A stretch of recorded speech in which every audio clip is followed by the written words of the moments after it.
A century ago, I rejected the most powerful woman in the known galaxy. Not rudely. Not dramatically. Not with some heroic speech about freedom and independence while orchestras swelled behind me. Just politely. Respectfully. Firmly. The grand convocation hall of the Andromedan capital was filled with ambassadors, admirals, scholars, and more recording drones than I thought physically possible. Humanity had only been part of the greater galactic community for 12 years. We were still the interesting new species with suspiciously good stamina and confusing emotional boundaries. And at the center of that galaxy stood her, the Empress of the Andromedan Coalition. She was radiant in the way only someone born to rule star systems could be.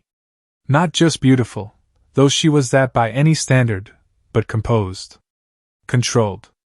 The kind of presence that quieted rooms without effort. She proposed an official unity bond between her throne and Earth. Politically, it was genius. Economically, inevitable. Romantically, catastrophic. Every alien species in attendance held its breath as she finished the ceremonial declaration. Her voice echoed through the hall and across every live feed in the quadrant. I offer union, strength, and eternity at my side. Every camera turned to me. Humanity's first decorated deep space commander. Earth's most emotionally intriguing specimen. According to at least 3 anthropological journals I did not consent to be part of. I bowed. I am honored, Your Majesty, I said. Truly. But I must decline. You could hear gravity shift. I explained calmly that humanity was young. That we needed independence. That alliances should not be built on symbolism or spectacle.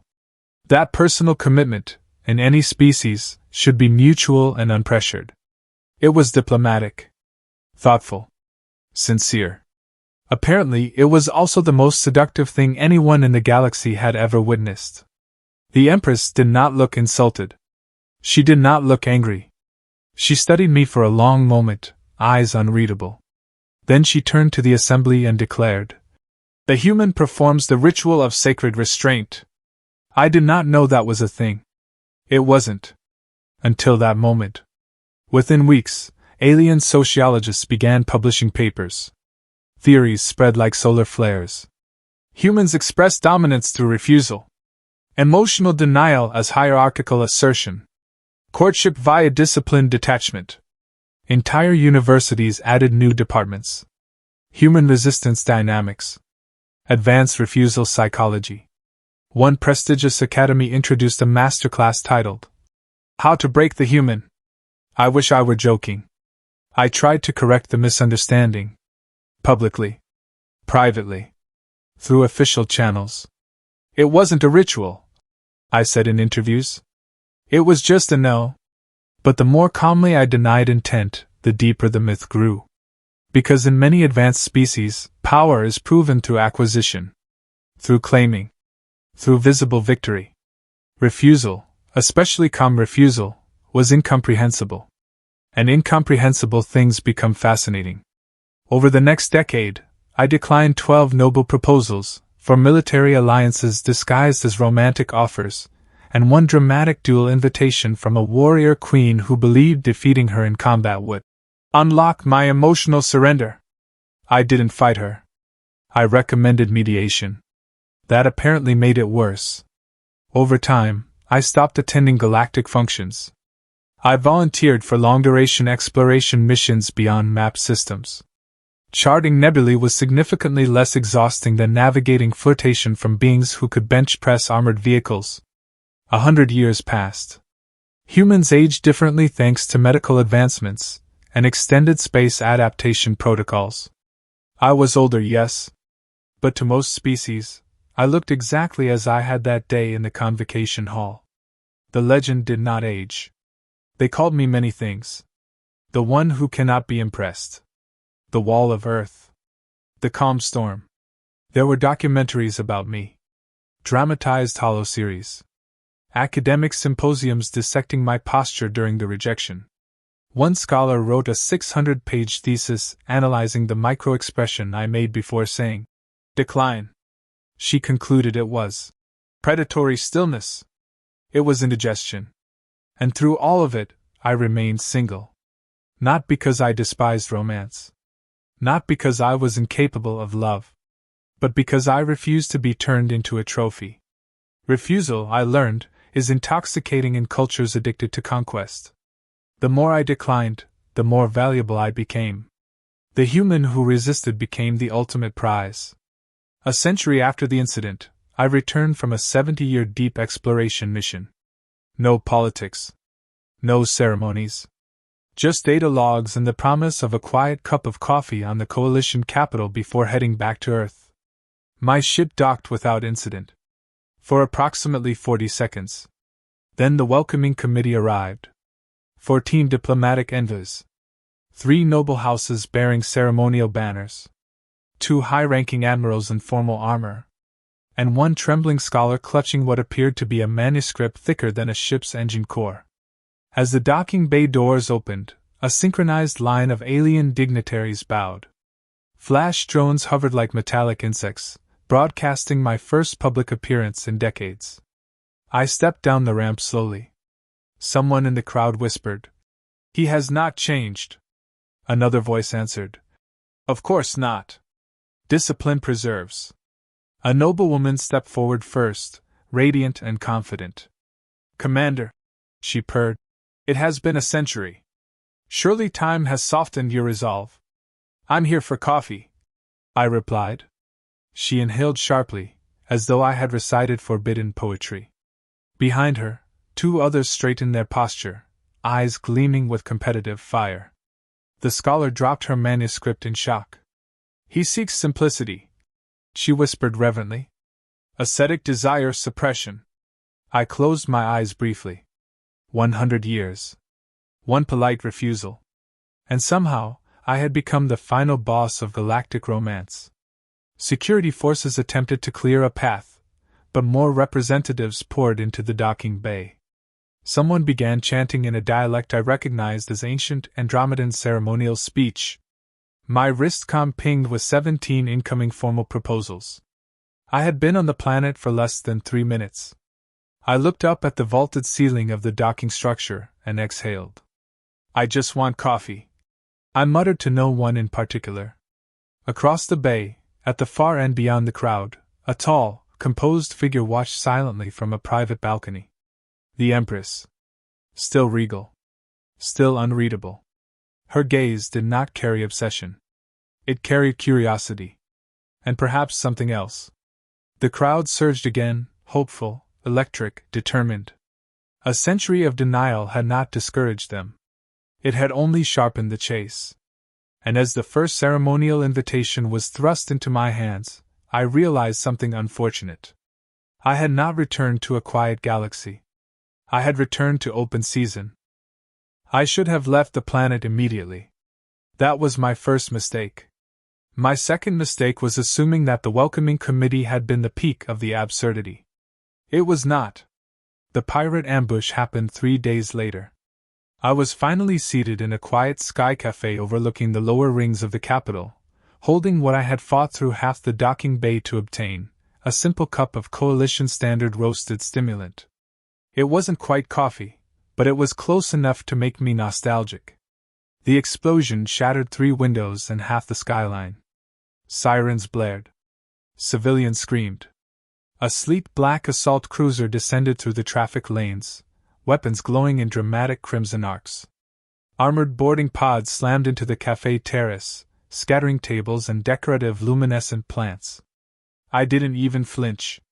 The hatch of the nearest pod burst open in a theatrical cloud of smoke, and out stepped a tall, battle-scarred war lady with silver armor and an expression of ferocious intent. "Fear not, human," she declared. "I have come to rescue you from these brigands." Behind her, several pirates dramatically pretended to exchange blaster fire with security forces who were very obviously using stun rounds set to the lowest possible setting. I took a slow sip of my drink. "You're broadcasting on an open civilian channel," I said calmly. "And your ship's transponder is registered to House Vaylor." She froze for half a second. One of the pirates coughed. Another dropped his weapon and whispered, "Are we still pretending?" The war lady straightened, recovering with admirable speed. This is an unconventional tactical maneuver. It's lunch hour, I replied. Her golden eyes narrowed with competitive delight. You remain composed under simulated threat. Your restraint is legendary. I recognized your engine signature before you entered atmosphere. A faint flush colored her cheeks. Her crew slowly stood upright, no longer bothering to fake injuries. She stepped closer, lowering her voice. Then you see through spectacle. Good. That was merely phase 1. Of what? My courtship campaign. There it was. She formally submitted a mating declaration before the shattered cafe windows had even finished recalibrating their autoseal. I declined. Politely. Respectfully. Firmly. Her approval ratings tripled by nightfall. Apparently, losing to me was now considered a sign of superior taste. The political coup occurred the following week.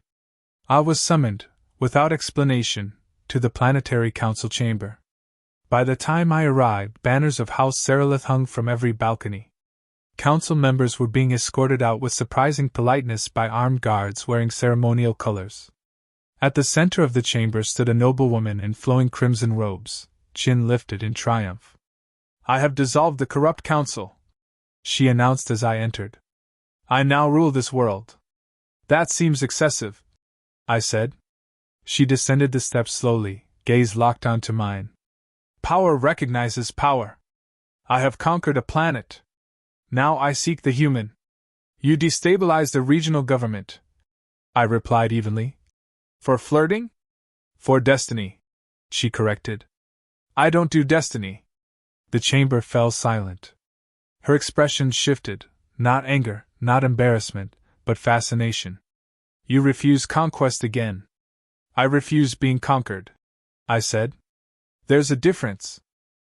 Within hours, news feeds labeled the event the Seralith Gambit. Analysts debated whether my calm rejection had been a strategic endorsement of her leadership potential. It was not.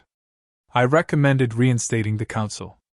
Her political faction began chanting my name during rallies. By the end of the month, at least 6 prominent figures had attempted increasingly elaborate gestures. One commissioned a holographic sculpture of my discipline aura. Another offered to rename a constellation after my jawline. The scholar from the docking bay finally approached me in person, trembling with intensity. She presented a manuscript so heavy it required 2 assistants to lift. 912 pages, she whispered. An epic poetic saga detailing the curvature of your restraint. I'm afraid I don't. It begins with your pause before you said decline. I have analyzed the silence into 17 emotional phases. I attended the public reading for precisely 12 minutes.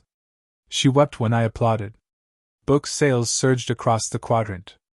I returned to my quarters that evening and stared at the city lights stretching across the horizon. I did not hate them. That was the complication. They weren't malicious. They weren't shallow. In their own cultural framework, they were expressing admiration the only way they understood, through escalation, spectacle, and victory. But admiration built on conquest feels hollow. And I was very, very tired of being a mountain others wanted to climb. The invitation to streaking arrived with ceremonial gold trim. I almost didn't open it. Streaking, in Andromedan tradition, was not what it sounded like in outdated human slang archives. It was an athletic dominance ritual dating back millennia. Participants sprinted a designated circuit through the capital's central avenues, symbolically displaying vitality, confidence, and romantic intent. The winner earned the right to issue a formal courtship claim. It was competitive, public, and broadcast galaxy-wide. My invitation described me as guest of central honor. Translation: target. I declined the invitation within the hour. The headline the next morning read, "The human refuses to run." Markets fluctuated. Betting pools spiked anyway. Commentators debated what my refusal meant psychologically. One panelist insisted it was pre-race intimidation. Another claimed I was conserving energy for a surprise entrance. I was conserving patience. The invitations kept arriving. Private track reservations. Exclusive ceremonial attire tailored to accentuate human stride. One athletic champion recorded a public message promising to outpace even the legendary Earth stamina. I responded with a simple statement. I do not participate in ritualized courtship competitions. That clip accumulated 2 billion views. The comments ranged from reverent admiration to strategic analysis of my breathing pattern during the recording. I stood at my window that night watching the central avenue where the streaking course would soon be prepared. Massive banners were already being installed. Drones tested camera angles. Vendors set up merchandise booths selling miniature figurines of me mid-stride. I had never run that route. They had already imagined how I would look doing it. My comm chimed again. Another formal challenge. Another promise of spectacle. Another attempt to transform refusal into a game. I leaned my forehead briefly against the cool glass. I just wanted coffee, I muttered. Behind me, my assistant cleared her throat nervously. Commander, she said carefully, there has been an announcement from the palace. I closed my eyes. Let me guess. The Empress has declared this century's grand streaking festival will proceed with or without your consent. A pause. And she has expressed personal interest in observing your decision. Of course she had. 100 years ago, I declined her hand. Now the entire galaxy wanted to see if I would finally run. I straightened slowly, staring out at the glowing avenue below. I had refused politics. I had refused conquest. I had refused spectacle. But something in the air felt different now. Less like flirtation. More like inevitability. Somewhere across the city, preparations intensified. And for the first time since returning, I had the distinct suspicion that this wasn't going to remain voluntary for long. The day of the streaking event arrived with all the subtlety of a supernova. I had hoped, naively, that perhaps it would be cancelled, delayed, or that some bureaucrat would quietly forget to send the ceremonial horns to the central avenue. I was wrong. Very wrong. The capital city had been transformed overnight. Streets were lined with banners bearing my likeness mid-stride, holographic projectors looping highlights from my docking bay arrival a century earlier, and merchandising booths offering everything from collectible action figures to high-end replicas of my diplomatic refusal posture. My wrist comm buzzed endlessly with notifications. Reminder, Central Streaking Circuit, 0900 Galactic Standard Time. Your honorary lane is prepared. The Empress requests your presence at the starting point. And most alarmingly, 17 alien females have already claimed your lane as their personal challenge route. I stepped onto the balcony overlooking the main avenue, expecting to see the usual chaos of spectators, drone cameras, and ceremonial guards. What I actually saw looked like a scene from a hyperkinetic holo movie. Contestants of every imaginable species were warming up in the starting blocks, stretching appendages, tentacles, wings, and tails in synchronized motions that were equal parts athleticism and seduction. The air shimmered with a combination of anti-gravity adjustments, pheromonal sprays, and ceremonial glitter dust, all designed to make the course as overwhelming as possible. I sighed. This was going to be a long day. The ceremonial horn sounded. Not one, but 5 horns, each tuned to vibrational frequencies that triggered instinctual displays of dominance in various species. The crowd erupted with anticipation. I froze for a second, realizing they had all assumed my presence at the starting line meant participation. Which it did not. Not even a little. I was immediately surrounded.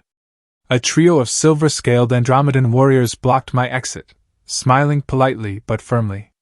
Commander, one intoned, you are required to take your place. It is tradition. I waved my hands helplessly. I don't participate in tradition, I said. I came here for coffee and peace. That would be considered a challenge, another replied. Before I could respond, they gestured behind me, and a surge of 17 alien women, from fleet admirals to poet laureates to battle queens, stepped forward, all wearing athletic ceremonial attire designed to intimidate and impress. Their expressions were deadly serious, except for one who was giggling, possibly at the absurdity of chasing a single human across a 12-block sprint course. The first runner, a towering blue-skinned warrior with multiple arms, lunged forward. I backed away reflexively, only to be shoved gently toward the starting line. "The race begins whether you consent or not," someone announced. Somewhere above, a commentator's voice boomed. "And the human takes his lane. Observe the posture. Observe the restraint." I hadn't moved. I didn't even understand what lane they were talking about. But somehow, by the power of assumed consent, I had been placed at the center of the starting line, framed by spectators and broadcast drones, and the countdown had begun. 3, 2, 1. Chaos exploded. The 17 alien women lunged. The multi-armed warrior barreled forward in perfect stride. The poet laureate waved holographic scrolls that emitted distracting light patterns. A winged aristocrat flapped furiously, gaining airborne momentum. I bolted instinctively, not because I wanted to run, but because 600 kilos of grinning alien bodies were charging toward me with alarming enthusiasm. The streets blurred past.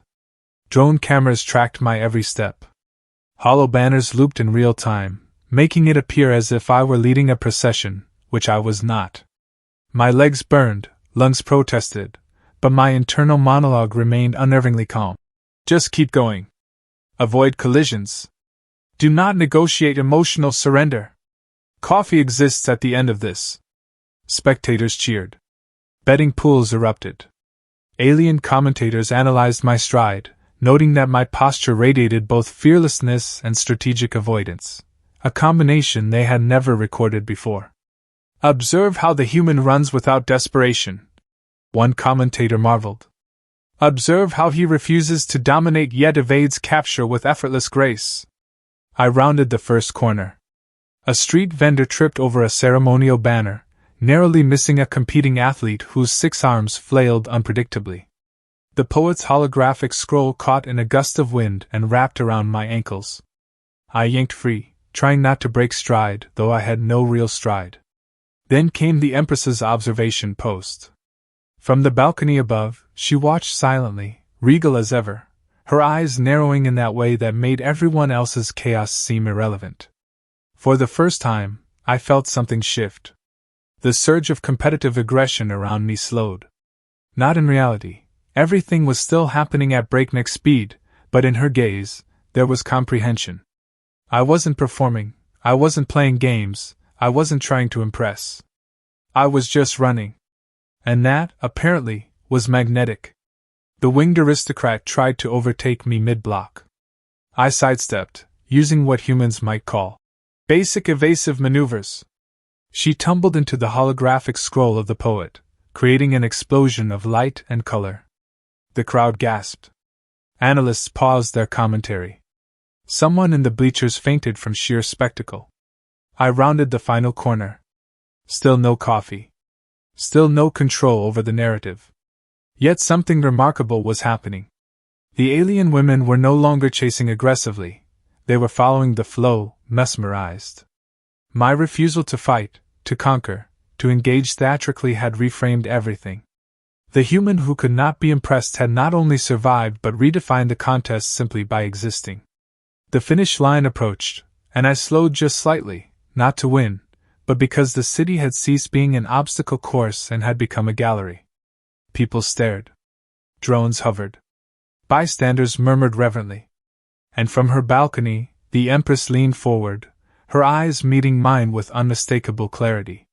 For the first time in 100 years, someone had stopped chasing. And in that brief, suspended moment, I realized something the galaxy would never have expected. Power did not always belong to those who chased.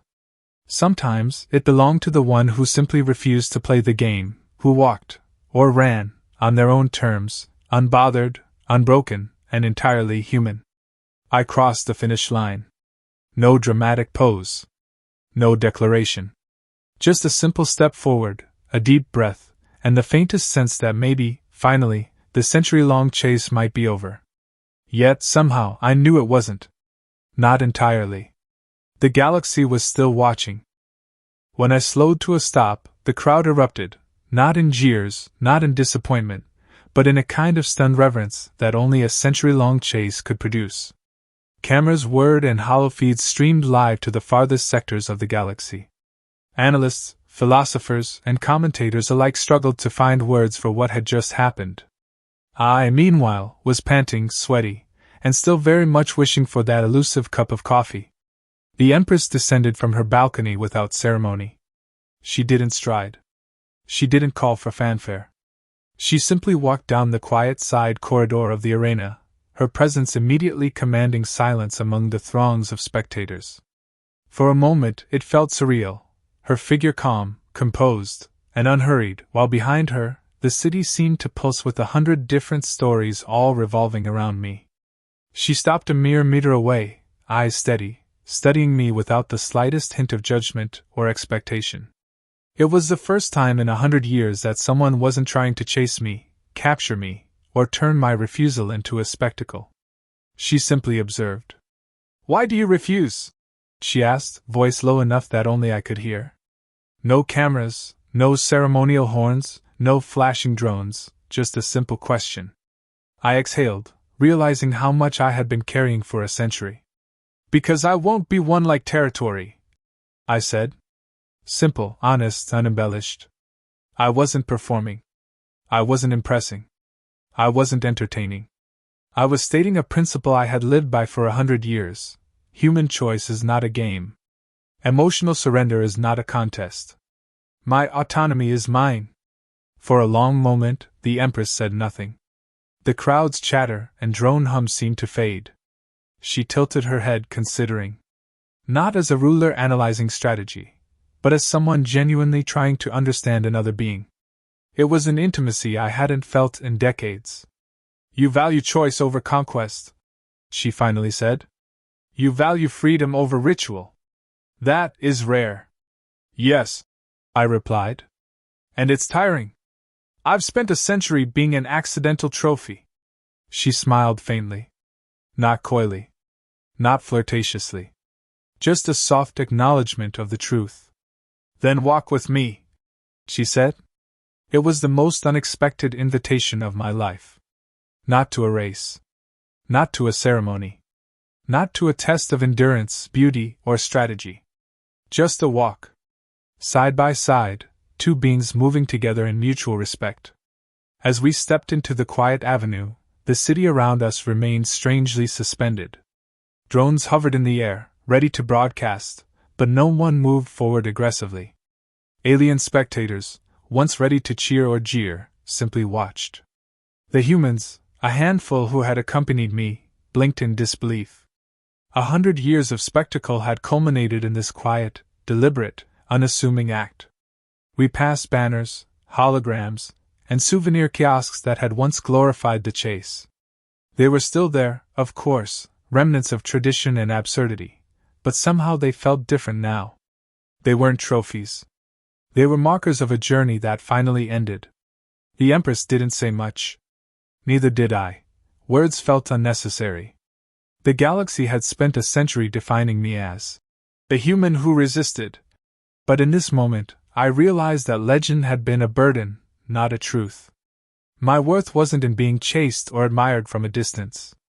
It was in living on my own terms, in choosing where and with whom to share moments. A few steps later, she looked over at me, expression calm but curious. "You are patient," she said, "and remarkably enduring." I smirked faintly. "You have no idea." She laughed softly, a sound that echoed through the avenue without needing amplification. It wasn't performative. It wasn't political. It was real. And for the first time, I felt that the century-long chase wasn't about winning or losing, it had been about understanding. Understanding that desire doesn't require conquest, that admiration doesn't require obsession, and that even in a galaxy obsessed with spectacle, genuine connection could exist quietly, subtly, and powerfully. The crowd remained behind barricades, still whispering about the legend they had witnessed. Drones still floated above, still capturing every motion. But I was no longer performing. I was walking. And for the first time in 100 years, I felt the weight of the chase lift entirely. By the time we reached the end of the avenue, there was no finish line. No horn. No declaration. Just two beings walking side by side, their steps measured, deliberate, and entirely human in their intent. Somewhere in the distance, a reporter whispered into a calm. "He's walking. Not running. Not streaking. Just walking." That simple act immediately shifted interpretations. Commentators declared it a master class in restraint. Philosophers pondered the implications of human emotional integrity. Galactic students of romance and politics scrambled to revise textbooks. The course, formerly titled How to Break the Human, was immediately renamed How to Understand the Human. I paused briefly to glance at the Empress. She returned the look without expectation, judgment, or ceremony. Just quiet acknowledgement. And I realized, finally, that a century of denial had not been about avoiding love. It had been about waiting for someone who understood that love isn't won by chasing. It's chosen, freely, willingly, without spectacle, without coercion, without ritual. And in that moment, the centuries of absurdity, the public ambushes, the epic poems, and the ceremonial streaking, all of it, mattered only because it led to this. A simple walk. Mutual understanding. And perhaps, finally, something resembling peace. I exhaled, feeling the weight of 100 years lift from my shoulders. For the first time, I was not the human who resisted. I was simply human. And the galaxy, finally, could watch without needing me to perform. It took a century of denial for someone to finally stop trying to win me. And that, I thought as we continued walking side by side, was exactly how it was supposed to be.